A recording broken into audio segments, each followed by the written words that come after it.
Top of the slide gives you short points that we're going to be going over. So I'm going to start. Again, I'm Katy Hoffler. I'm the campus librarian at Wake Technical Community College's Western Campus. And this is a second career for me. So my first career was in music administration. I was hired as a music library manager in 2008 at a small liberal arts college, and I totally loved it. So I decided to start my master's degree in library studies in 2010, and the college was able to help me pay for that. Then we moved before I finished in 2013. So I worked part-time with the Wake County Public Libraries until I was able to find a full-time position as a library technical assistant at Wake Tech. I started there in April 2015, and I finished my master's in August of 2015. So I continued to apply for professional positions, especially at Wake Tech. And then in 2018, I was asked to be an interim public services librarian at Wake Tech. So I jumped at that. And then 9 months later, I was asked to be interim campus librarian at Western Campus. So my boss went to, I accepted, my boss went to HR. And because I had recently applied for a different campus librarian position and was second choice, they were actually able to offer me the position as a permanent position.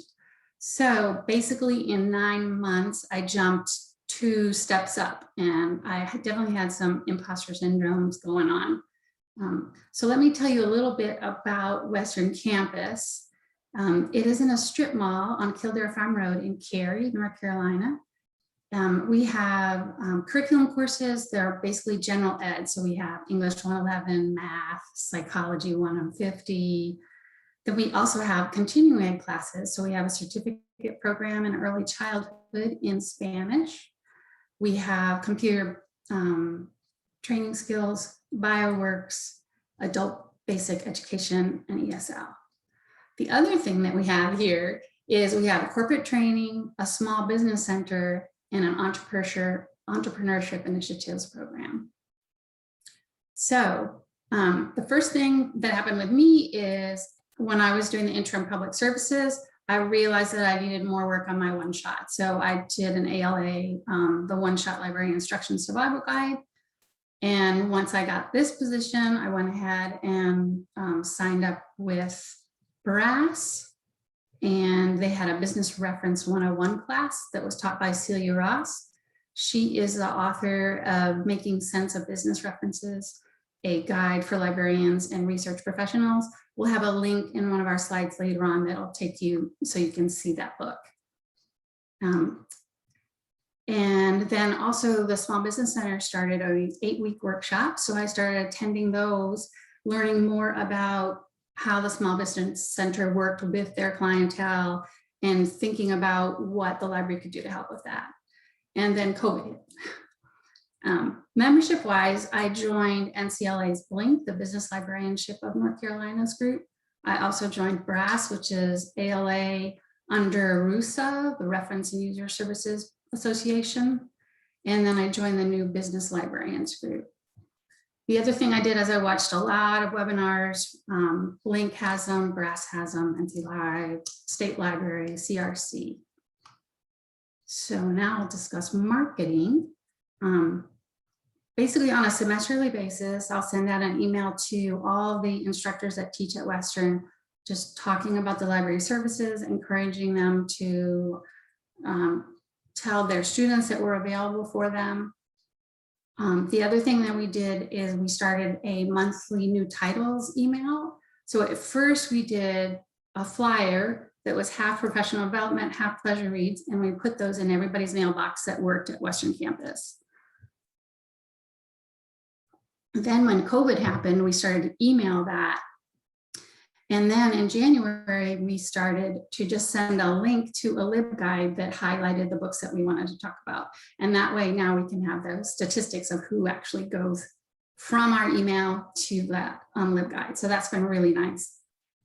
We also used to do pre-COVID a little magnet on our refrigerator in the lunchroom that just highlighted a book of the week.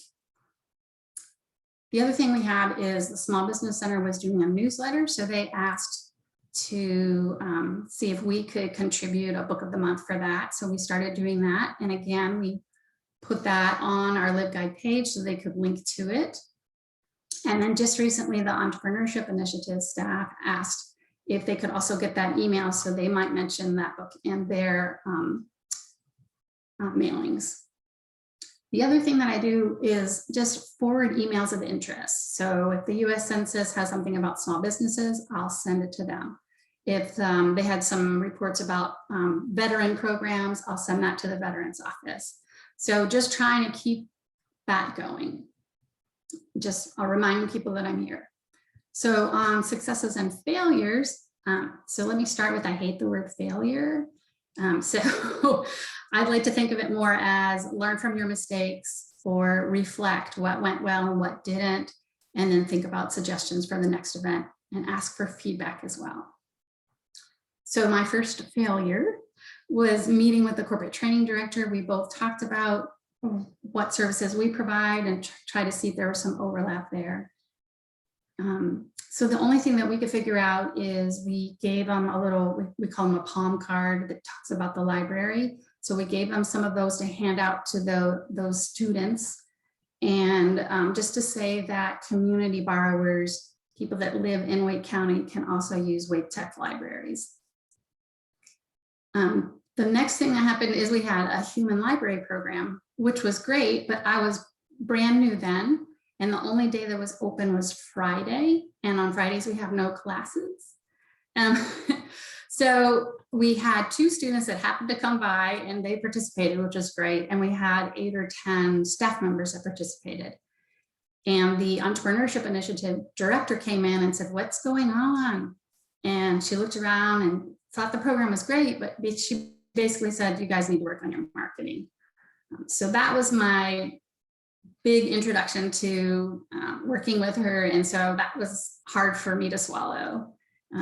Since then, we've done a little better. So we did a Black History Month program. We collaborated with student activities, and we basically sat in the classroom hallway, timed it where there's the most student traffic. We had food, and I was able to promote some of our books. The next one I really wanted to do in the library. So we did Pi Day. And again, we collaborated with student activities. We had food, we emailed everybody. We also invited the math instructors to come.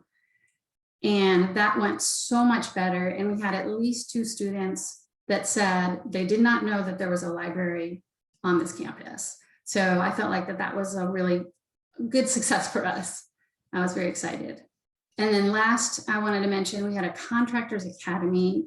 This was through the Entrepreneurship Initiatives and another program. And it was an 8-week training program for small, minority, and women-owned businesses in Wake County that were interested in contracting opportunities with the state or local government. And the Entrepreneurship Initiative director asked me to do a presentation on Reference USA, which is now Data Axle, and Simply Analytics when that was through NC Live. And so that went really well. And we've already talked about doing that again. So that was great, you know, from you need to work on your marketing to would you come and present with us? So that was a great thing. So now Shaun is going to answer the same questions. Yes, sorry about that. I am joined today by my son Atticus, who was rummaging in the dryer, and I had to go rescue him briefly. So sorry about that.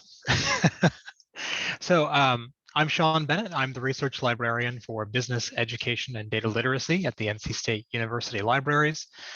Similar to Katy, this was not my original career. I actually was training to become a medieval historian, believe it or not, with a medieval studies degree from Penn State. And then I came here to NC State to work on my history master's. While I was working in that master's program, I was fortunate enough to get a position in our university libraries and special collections. And I realized, you know, working alongside the librarians and seeing what they were doing, this was a really cool profession. There was all kinds of interesting things going on, all kinds of interesting opportunities. And a lot of the things that attracted me to medieval history and being a professor were present in the library in really unique ways. So my entire career path changed radically over the course of a year. And by the time I finished the MA program, I realized Well, now I need something else. So I was really fortunate. I got a staff position at NC State in the libraries. And NC State has a tuition waiver program. A lot of the UNC colleges have this. And because of that, I was able to pursue the Masters of Library and Information Science at UNCG part-time. I really can't speak highly enough of those kind of programs. Without that, I don't think I would be here. I don't know where I'd be, but it wouldn't be here. And if someone watching this is thinking, well, maybe I'll consider taking advantage of one of those programs. How tough is it? It can be difficult, but if I can do it, you can do it. So definitely consider looking into those programs. After a few more years, I was able to apply for this position that I'm in now, and that was actually 3 years ago today, coincidentally. I became the business librarian here at State. I work with a lot of different units on campus. I also work with the College of Ed. But for business purposes, I work with the Poole College of Management. That's about 4,000 students, undergraduate and graduate, and a lot of little tiny associated units. We have a lot of entrepreneurship groups at NC State, and they're embedded in different colleges. So for example, there is a entrepreneurship and design focused unit that's kind of in the College of Design, but I still work with them to a certain extent. There's also the executive education groups and a few other smaller groups. For me, this has been a really, I think, helpful learning experience because coming into this profession as a relatively new librarian, I set up all my slide decks and I had all my stuff and I went out and I talked to that first class. I still remember it. It was a 500-person entrepreneurship 101 class. And I had my slide deck and it didn't really go well. And then the next week I talked to a 600 level MBA class with 5 students. And there was such an enormous difference between the needs of these different groups and different units on campus. We'll call it a good learning experience. So the first couple of weeks were pretty scary. In terms of skill building and getting up to speed, I had a medievalist background. I didn't have a business librarian background, and I was really worried about this going into the position, and I assumed that NC State would be worried too, so I created a whole plan in my cover letter and said, here's what I'm going to do. I'm going to do this and this and this to make sure I upskill. I'll be honest, that plan kind of fell apart pretty quickly, but I'll say what did work, especially in my case, was first having a mentor. We have a remarkable librarian named Jennifer Garrett, who we're fortunate enough to still have at NC State, who had been the interim business librarian for the past 6 to 8 months. And even though she hadn't been there very long in that position, she still knew enough to give me some directions, show me how she taught different, library research courses, and point out some of the pitfalls that otherwise I would have stumbled into. So if you have an opportunity in your college or university to work with someone who knows a little bit more, definitely take them up on that. I think Katy already mentioned Celia Ross. I'm kind of jealous that you got to go to that seminar, I won't lie. But the book was incredibly helpful. It is from, I think, 2012, but don't let that deter you. A lot of the really general information about, well, how do I respond to this kind of question from a patron is still incredibly helpful today. And then, of course, Blink Business Librarianship in North Carolina. In my original plan, I had planned to go with things like BRASS and ALA, and they're great organizations. But I really can't say enough good things about Blink because it gives that local context that is really, really helpful. We'll talk more about that towards the end. Excuse me. Okay, just checking on the kid. In terms of outreach, I will say what worked for me may not work for everybody else. Even in my own university, I have listserv up there on the top. I was able to become part of Poole College of Management's listserv, and I send out an update every semester on what's going on in the libraries, and I get a lot of great responses from that. But I tried that in the College of Education and was told very politely, no, you're not allowed on our listservs. You may not even post. So this can vary a lot, even inside individual universities. I also managed to plead my way into their group meetings every year. So every year I try to stand up and give a quick 5-minute presentation in front of the whole college about what's going on, crack a few jokes, and make sure they know what I look like and where I can be found. And then I said being irritatingly persistent here, and it's really true. I actually ended up walking around to every single office inside the management buildings, knocking on doors, talking to people, introducing myself, sometimes badly because I was still new at this. And I think it really paid off. And then with that, I think I'll roll to the successes and failures. That to me was the biggest success from it was outreach. Because I think I can say that people in the Poole College of Management now know who I am, what I look like, and what I can offer. And I think it was just part of being really persistent and kind of always being there on the periphery of their major meetings, on their listservs. So they know that I'm as embedded as I can get without actually being part of the college. I'm sure there's room for improvement there, but to me, that was that's something I'm really kind of proud of getting done. On the failure side, I think I agree with Katy. We'll call it a learning opportunity. I mentioned that early on, I was really concerned about that medievalist background and how I didn't really have a lot of business knowledge. Well, 1 month after I got the job, a student contacted me and said, I really need help finding international agricultural commodity futures from the last 5 years.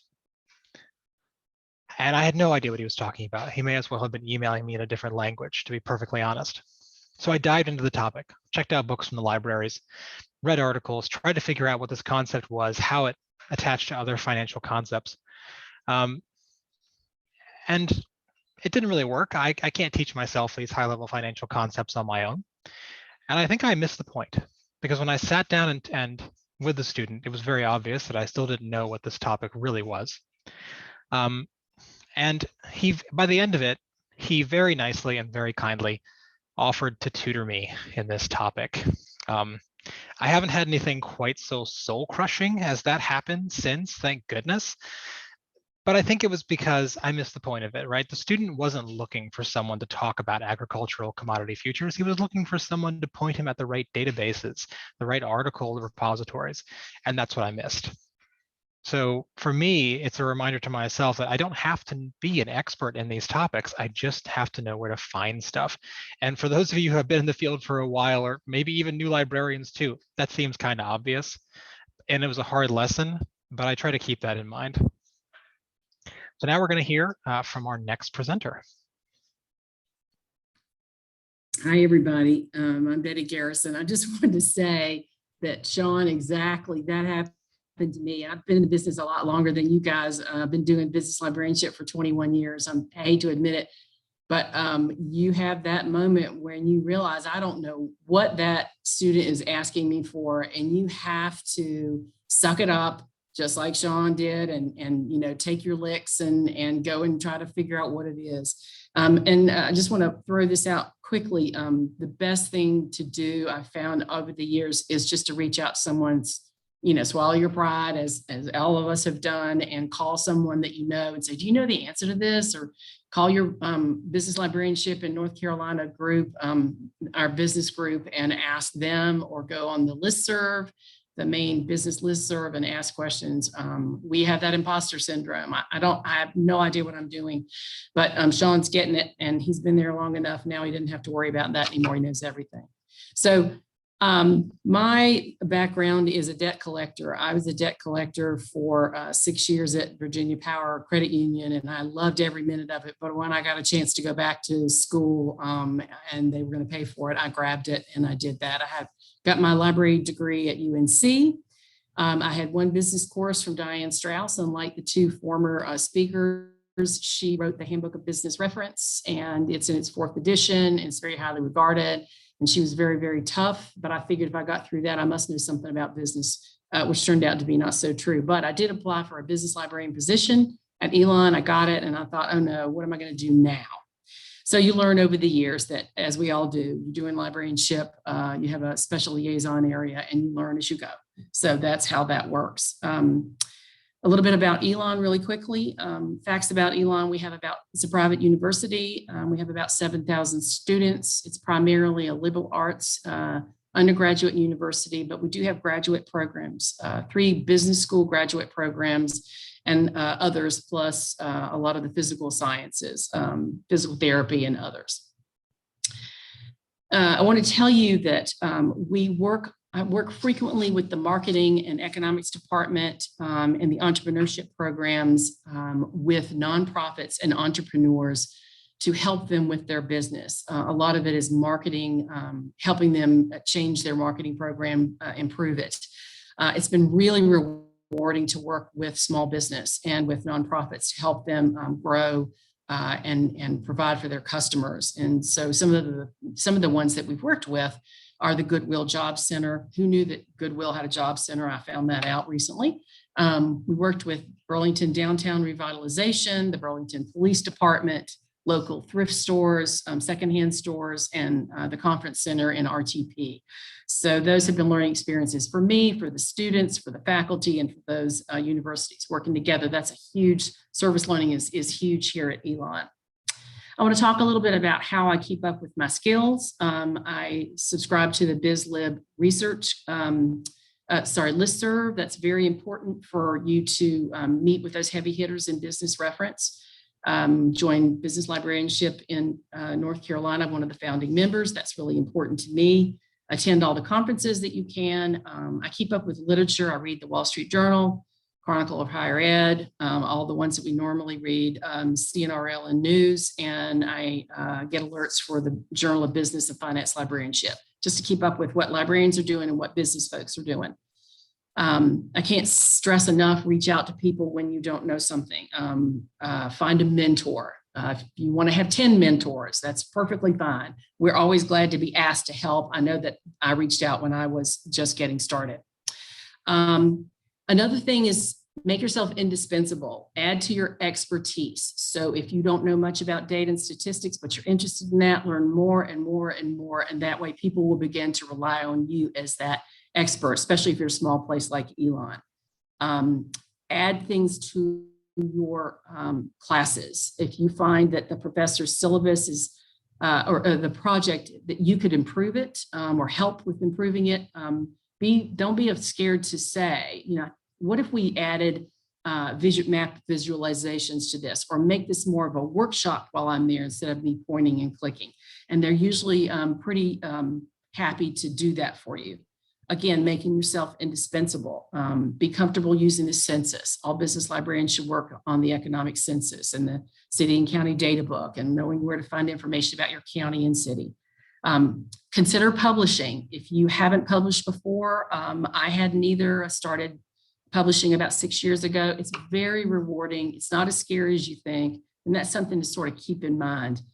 So areas that you can add expertise that maybe others are a little more hesitant about can be helpful. But what I do stress is that you want to make sure that you go back to your colleagues and let them help you, let them learn through you. So work with your colleagues. How do I sell myself? A lot like what Katy and Shaun have talked about. I visit every new faculty member when they are in the department, walk around, just like Shaun said, break down the door. I had one lady who was eating her lunch and she's like, huh, what do you want? So, but you're going to get some of that. So don't worry about it. And then we made friends later. Now she loves me. So it's perfectly fine. But I like to remind her that she didn't want me to visit her the first time. So it's okay. People have good days and bad days. Asked to be added to the business school's mailing list if you can, just like Shaun mentioned. Class visits, again, work on the class assignments with the professor. They're always happy to listen, or you can suggest something. Go to events at the business school. Do they publish a newsletter? You can put things in there. Send them an email. Just when you a really pointed email about new resources or target specific faculty, those sorts of things. I'm running out of time, so I'm going to talk about my successes. I talked a little bit about making more engaging class one-shots. Make it as engaging as you can. Get them to talk, not just you. Lots of ways to do that. Data visualizations, like I said, make a workshop instead of a one-shot where you're pointing and clicking, all those. Reach out to the Leadership Center, the Career Center, become vital in their job fairs. See if you can go and help show industry research or company research, prepare them for answering questions if they're doing a job interview. So showing where to get that information.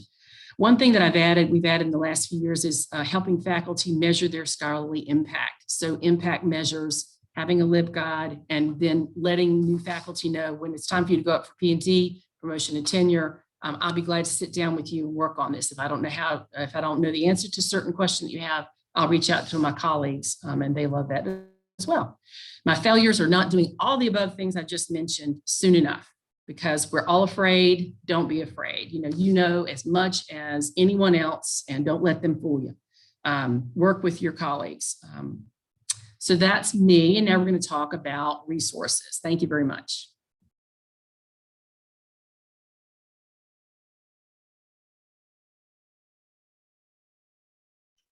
Sorry, I couldn't figure out how to unmute there for some reason.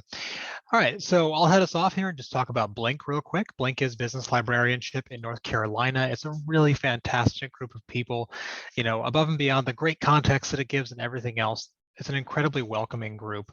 We put on a whole bunch of workshops every year on different topics. We'll bring in vendors, all kinds of neat stuff. And I think for those of us in North Carolina, it brings a really important context to that professional organization. If nothing else, the fact that we have access to NC Live changes a lot of the conversations around business resources. So if something weird is going on, or I don't know where something is, I can bug Betty or Katy or Nancy Lovis down at UNC Chapel Hill and say, are you running into the same issue? And having that shared context is really incredibly helpful. So I cannot recommend going to Blink enough. Yeah, I just want to, cheer them on. That Blink was huge for me.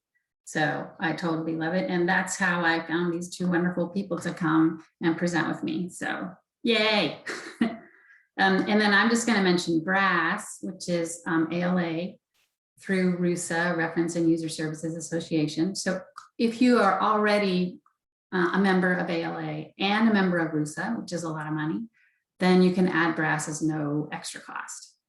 So they have over 20 different great research guides that are available to anybody. So they're freely available. And they have a LibGuide, especially for new business librarians. They have a newsletter, they have monthly virtual discussions, they have regular webinars, and they have the listserv, and you don't have to be a member to be on the listserv either. The next one is SBTDC, which stands for Small Business and Technology Development Center. If I remember correctly, they're all over the United States. The one in Raleigh, there's a Blink member there, and her name is Deanna Day. So when I contacted her, she said to feel free to give out her contact information if anybody has any questions. But in very general terms, they provide management counseling and educational services to small and mid-sized businesses. Most of their services are free and they're all confidential. All right, census. So I think it was Betty that you said all business librarians should be familiar with the US Census, and it's true. There's a really incredible wealth of information. The American Community Survey is also really neat, a lot of deep dives into data there.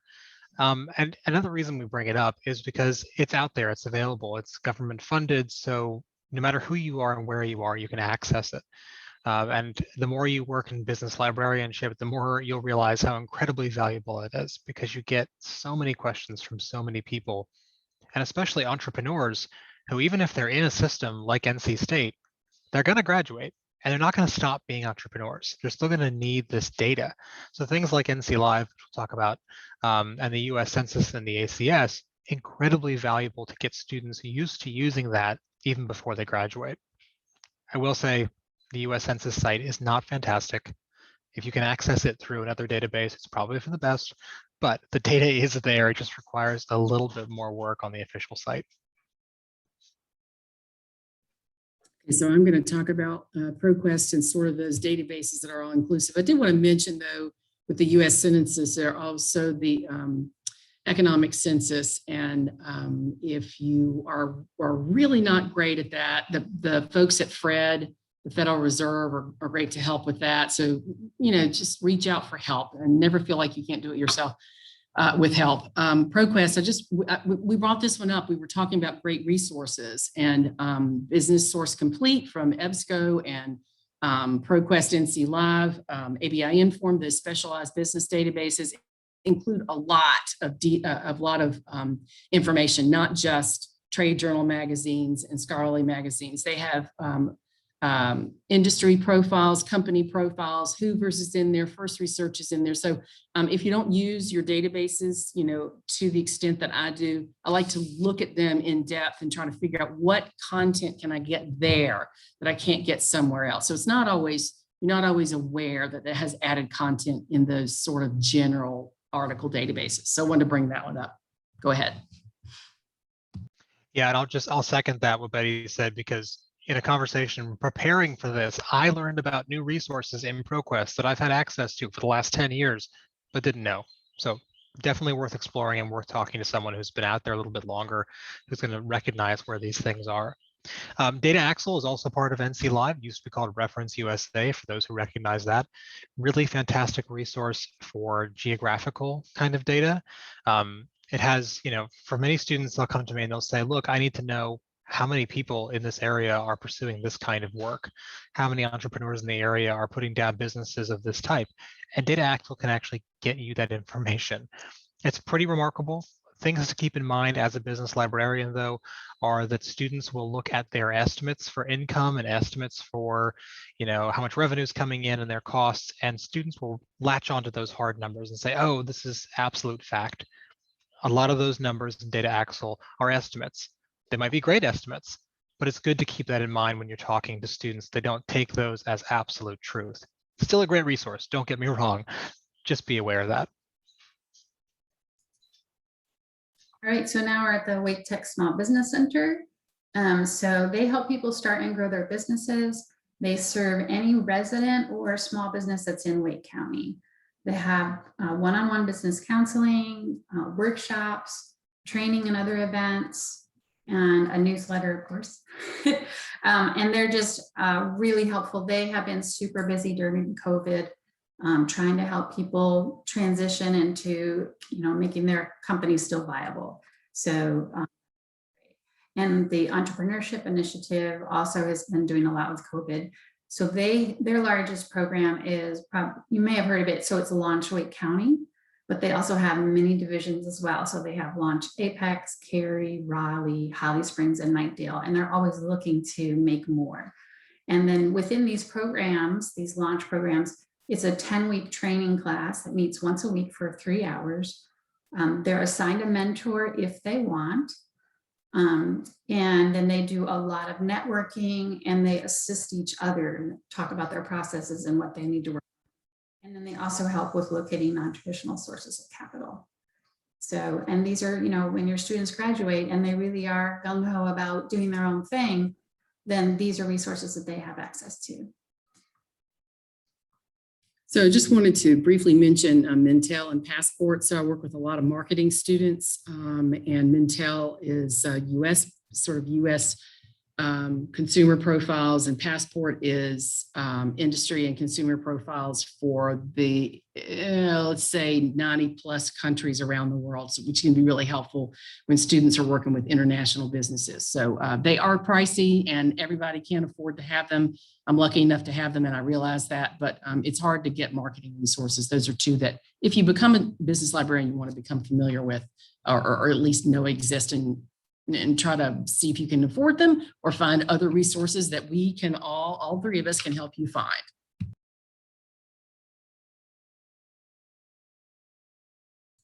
And then just one more note, we put the links to the different listservs that we've mentioned, and also the 2 books that we talked about as well. So you guys have easy access, and these slides will be sent out, so you'll have those as well. And we've also got our contact information here on the final slide. And thank you all so much for listening to us. And if there's any questions, please do feel free to put those in the chat or just unmute and ask us.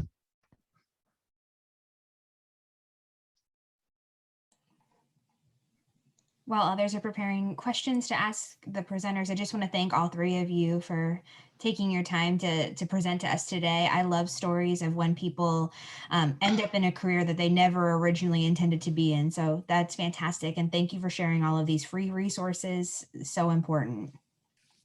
Shaun mentioned a story that he had about teaching his first classes, and I was terrified as well. I'll share a story while we're waiting, and we'd love to hear from any of you guys that are here today, that not one of us, about your experiences when you first became a librarian. Any funny stories or anything that you want to tell us, because we've certainly had our share, and we've had our fears and successes just like you have.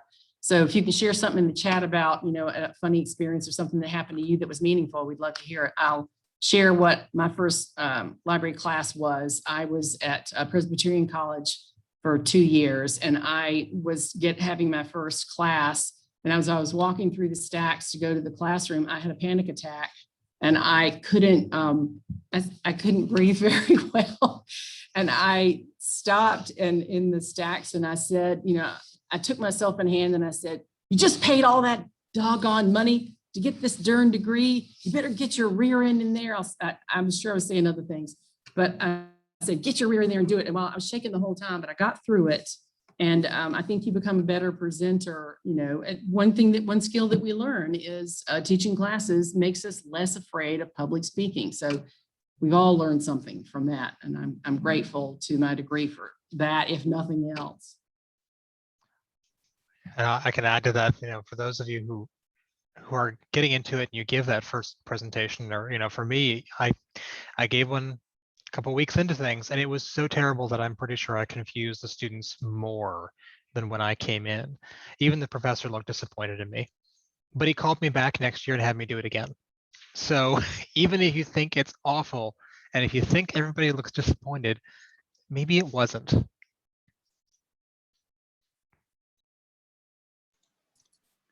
Also, if anybody has some resources that they would like to mention, that would be great. Jeff, did you want to say something? Oh, hi. So I'm just Jeff Waller. I'm the business librarian at Meredith College, among other things. So yeah, one thing for me is that, my background's in economics. This is a career change for me as well to be a librarian. So kind of like you guys, I started out somewhere else. And the funny thing is that when you have an econ background, they assume that you know business really well too. They're totally different worlds. And so like learning how to do business research is not at all in my wheelhouse whatsoever, even though I worked in the private sector a little bit and I have that econ background. But people assume that you're this business expert and know all about finance and stuff. And like, nope, not really. Not in the slightest. But yeah, so it was tough to transition into business librarianship because people assumed I had this knowledge I didn't really have. And so I had to learn a lot of it like the way you guys did, just going to webinars and reading books and things of that nature. It's a very different world doing business research. But one question I had for you, because I heard, I think both Betty and Shaun had talked about getting out to faculty offices and getting to know the faculty that way, just sort of like the guerrilla marketing approach of like, here I am, here's what I can offer. And one thing I've been noticing, of course, with the pandemic, people have been mostly working from home, but even in general, in the last couple of years, it seems like faculty are spending less and less time in their offices. And it's hard to make those personal connections with them. Emails sometimes get ignored or just overlooked. And so it's like, how do we find new ways to do that kind of outreach, in this world where faculty are less and less on campus, and even librarians are less and less on campus to some degree. How do we still make those connections when email often just is not really an effective medium for reaching people who don't know you very well yet? Once you know them, it's great, but if they don't really know you or really trust what you have to offer, how do you really get those relationships established in the first place? I think one way that I do that is I keep up with what's going on, as best you can, reading the Wall Street Journal or College and Research Library News, or there's the AACSB if your school is accredited. I just saw an article about open educational resources on that website. You can't keep up with everything, but if you see those little pieces and you reach out to the dean of the school, or catch them outside as they're walking by, or shoot them an email and say, do you have any interest in this? I'd be glad to talk to you, or come to your office. It is hard to catch up, to figure out how to reach them. But I think as you go through the years, I hate to say that, but it's true, you make these friendships and then they tell other people and they tell other people. So I know that you guys, Katy and Shaun, have, and you also, Jeff, have figured that one out. As you go through the years, people begin to know your name and it's easier. But when you first start out, it's tough. Yeah, I agree. And Jeff, for me, I think I probably only reached about 25%, and that seems high of the professors who were actually had offices, because I some people were just never there. So for me, the best method that I found was to kind of try and go to their big in-person meetings, because then at least, even if I wasn't talking to them individually, at least I was there on the stage waving my arms. And at least they knew what I looked like and whom I, said, okay, there's the librarian, we have one of those. And I think that did help. Yeah. And one last thing is, so I have a library assistant who used to be a business librarian. So she's been really helpful, and she had already been at this campus. So she was able to introduce me to people. She already had a relationship with them. That was a huge bonus for me to have her mentor me, even though I'm her boss. It was a win-win situation. It was lovely. So Mara's going to tell us about a chat, right? Yes, we had a quick question come in. How do we start off finding an area that makes us indispensable, like getting published, working with data, etc.? So I'm going to answer that one for me, and you guys can chime in as well. I started keeping a document when I came across something that I found that was interesting, or when I was in a class and I thought, I wonder how they're finding that kind of data when I wouldn't know where to find it. So I wrote an article about economic students and how they search online to find data sets. So as you go along, keep a list of the things that sort of are interesting to you or that you're getting a little bit more knowledgeable about. You just have to sort of, find those areas. Or you can always hook up with another business librarian or another librarian and say, let's work on a project together. What ideas do you have? And that's being collegial is a really great way to do it. Sometimes, and one other thing really quickly is if it's not someone in your library that you feel comfortable working with, you want to work with someone outside of your library, that's usually perfectly fine. And they're glad to do it. They're moving up in the world as well. So, and publishing, if you want to reach out to me about publishing, Betty Garrison, then just shoot me an email and I can talk to you about that. Hi, Katy. Or I can go. Either way. So for me, Betty's approach seems much better than my own, which was a little bit more passive. Like I was pretty new to all this. So what I ended up doing was kind of watching to see where we had problem areas. So where was there not instruction? Where was there not expertise? In our case, it was citation management and then our data visualization studio. There was nobody who had stepped up and taken those spots. In the case of data viz, we lost expertise. They went, the individual moved to Germany, actually. So I was able to then say, well, I'm interested in this. I'll step up. I'll learn this and become, hopefully, indispensable. I think I like Betty's approach better, frankly, but that is one way of doing it. Yeah, I think for me, it was when I went to the Small Business Center workshops, it gave me a better idea of what the students needed to help them. And that really pointed me to the databases. So the more that I can understand the databases and work within them, the better I can help the students. Thank you everybody for presenting today. We appreciate your time, and thank you attendees for your great questions and participating with us. This session was recorded and we will have it available on the CRC website next week if you want to go back to reference anything, but thank you again, and everyone have a great afternoon. We're heading into our next session with NC Live.